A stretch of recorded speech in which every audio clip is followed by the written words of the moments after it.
ang nagpahuli kay Juan. Hindi matuwid o namasak si Juan na taga-bautismo.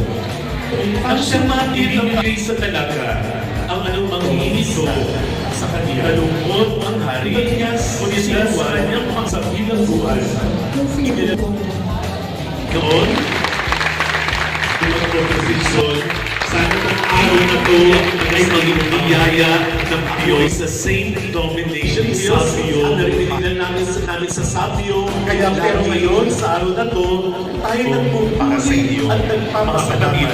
Nakinig pa kayo? Hindi kayo nakikisalita ng Diyos. Ang regalo, sabi nga sa akin, at siyempre, tuloy ay magdasal ang Ebanghelyo na binasa natin ngayong hapon ay galing talagang nanonood kayo ng probinsyano. Ebanghelyo ni San Mateo. Ebanghelyo ni San Mateo.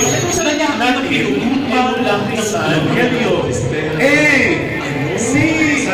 San Matias. Isang pinasagalang para umaral naman.